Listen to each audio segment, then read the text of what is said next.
शरद एक लेखक जो काम के नाम पर बस कॉफी पीता और पेन घुमाता था। किताब लिखने का सपना, लेकिन 3 साल से एक भी पन्ना पूरा नहीं।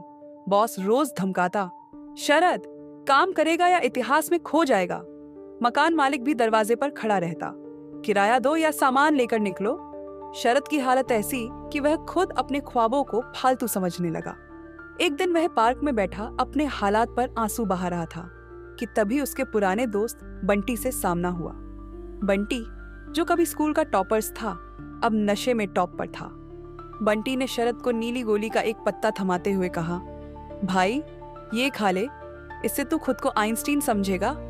शरद ने पहले मना किया, लेकिन फिर सोचा, जिंदगी वैसे भी गटर में है, एक बार इसे भी ट्राई कर लेते हैं। उसने गोली खाई और अगली सुबह उसकी जिंदगी बदल गई। सुबह होते ही शरद में गजब की ऊर्जा आ गई।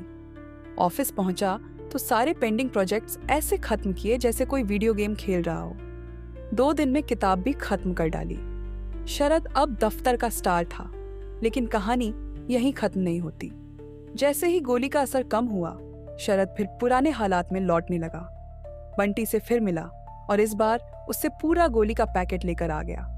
अब शरद गोली खाकर जिम जाता, 6 पैक एब्स बनाए, ऑफिस के सबसे खूबसूरत लड़की को प्रपोज किया और शादी की। उसकी किताब बेस्ट सेलर बन गई और वो अमीर बन गया। लेकिन एक दिन बंटी हांफता हुआ उसके घर आया और बोला, भाई तेरे पास बचने का मौका नहीं है, ड्रग माफिया मेरे पीछे पड़ा है, ये ले गोली का पूरा स्टॉक और मुझे बचा ले। तभी दरवाजे पर माफिया के गुंडे धड़धड़ाते हुए अंदर घुस आए। शरद ने गोली खाई और पलक झपकते ही मार्शल आर्ट्स के उस्ताद बन गया। उसने सारे गुंडों को ऐसा पीटा कि वे उल्टी करके माफी मांगने लगे। अब शरद सिर्फ एक लेखक नहीं, बल्कि एक बिजनेसमैन, बॉडी बिल्डर और मोटिवेशनल स्पीकर बन चुका था। जो किसी ड्रग्स माफिया को नहीं हासिल हुआ, वो उसने किया था और जिंदा भी था।